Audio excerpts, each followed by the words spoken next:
Sophia had always been drawn to antiques. Their history fascinated her, the lives they had touched, the secrets they held. She would spend hours in antique shops, running her fingers over the worn surfaces, imagining the stories behind each piece. Every item seemed to whisper to her, calling her to uncover its past. The allure of the unknown, the charm of the old, kept her coming back time and time again. When she came across the chair at an estate sale, she couldn't resist. It stood out among the clutter with its high back, clawfoot legs and intricate carvings of twisting vines along its arms. It seemed regal, almost alive. The seller, an elderly man with a peculiar smile, had sold it to her for a fraction of its worth. She felt an inexplicable connection to it, as if it was calling out to her. The chair had a presence, a history that she could almost feel. Little did she know, this seemingly innocent piece of furniture would soon become the center of a chilling tale. The chair was more than just an antique. It was a gateway to the unknown. It was only after she brought the chair home to her small cottage on the edge of the forest that the peculiarities began. The cottage was quiet, save for the occasional groan of settling wood or the distant howl of wind through the surrounding trees. The chair sat in the center of the living room, perfectly placed between the fireplace and her work desk. Sophia admired it from the couch that night as she sipped her tea, the flickering firelight casting shadows on its dark surface. But as the night wore on, she began to notice subtle movements in the shadows, almost as if the chair itself was shifting. The clock on the wall seemed to tick louder, each second echoing through the silent room, amplifying her growing unease. With a mix of curiosity and fear, Sophia stood up and cautiously approached the chair, her hand trembling as she reached out to touch it. The moment her fingers brushed the wood, a sudden gust of wind blew through the room, extinguishing the fire and plunging the cottage into darkness. At 3:13 a.m., a sound jolted her awake. She wasn't even aware she had dozed off. It was a faint scrape like wood against wood. Blinking away the haze of sleep, Sophia looked around. The chair had moved. It was slight, just a few inches closer to the hallway leading to her bedroom, but unmistakable. She chuckled nervously, brushing it off as her imagination or a trick of the dim light. It was late, and she was tired. She pushed the chair back into place and went to bed. The clock ticked loudly in the silence, each second echoing in the room. Lying in bed, her eyes wide open, she couldn't shake the feeling of unease. Shadows seemed to dance on the walls, creating an eerie atmosphere. Finally, she closed her eyes, willing herself to sleep, but the unease lingered. Sophia set her phone to record one evening, determined to catch whatever was causing it. She meticulously adjusted the tripod, ensuring the chair was in clear view. The room was dimly lit, adding to the eerie atmosphere. The next morning, she eagerly reviewed the footage.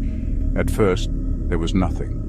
Then, just as the clock struck 3:13, the chair trembled and inched forward. No one was there. No strings, no draft, just the chair, moving on its own. Sophia's heart raced as she replayed the clip, trying to make sense of the inexplicable movement. She knew she had captured something truly unsettling, something that defied all logic and reason. She showed the video to her best friend, Mira, hoping for reassurance. "You've been stressed," Mira said dismissively. "You're reading too much into it. It's probably the floor settling." But the look in Sophia's eyes stopped Mira short. "Burn it then," Mira offered, half joking. "Problem solved." Sophia laughed it off, but a seed of doubt had been planted. What if Mira was right? What if the chair was the problem? That night, Sophia couldn't shake the feeling. She lay in bed, staring at the ceiling. the image of the chair haunting her thoughts. Mira's words echoed in her mind. Burn it. What if it wasn't just a joke? What if the chair really was cursed? The more she thought about it, the more convinced she became. She had to do something. She had to find out the truth. By the sixth night, Sophia could barely sleep.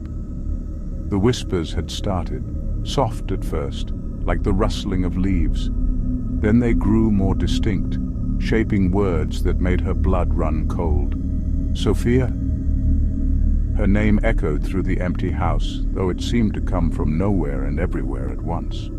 She stayed up all night, clutching a kitchen knife, her eyes darting toward the chair whenever a sound broke the silence.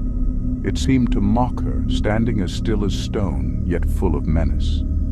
The clock ticked slowly, each second stretching into an eternity as the whispers grew louder.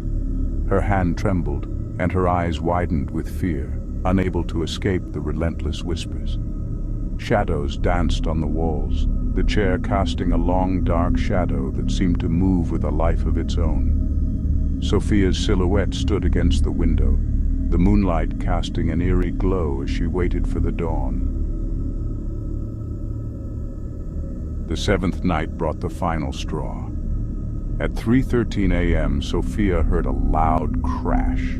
She bolted out of bed, heart pounding, and found the chair toppled over, its clawfoot legs gouging deep scars into the floorboards.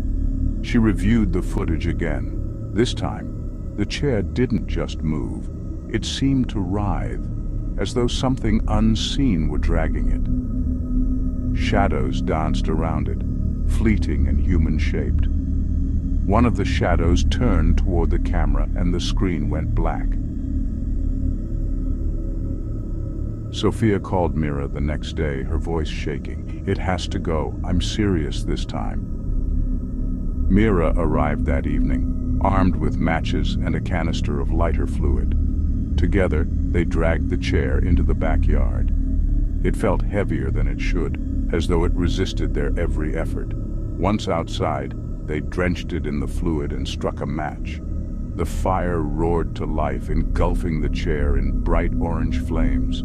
For a moment, they felt relief, until the shriek pierced the air. It wasn't the sound of wood burning, it was a scream, unearthly and full of rage. The shadows Sophia had seen on the footage began to materialize, swirling above the fire like a dark vortex. "Get inside!" Mira shouted, grabbing Sophia's arm. They stumbled back into the cottage and locked the door behind them.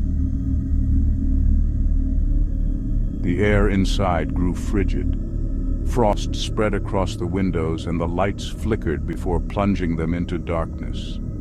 The whispers returned, louder and angrier, echoing through the house.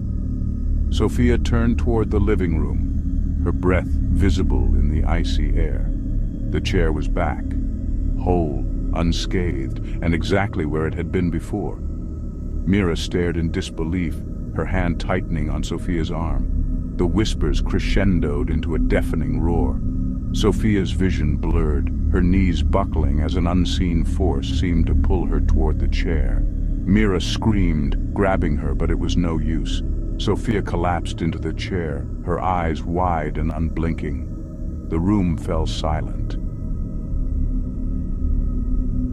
The next morning, Mira called the authorities. They found Sophia in the chair, alive but unresponsive. Her hands clutched a piece of paper, a sketch she must have drawn during the night. It was of the chair, surrounded by shadowy figures, their faces twisted in anguish.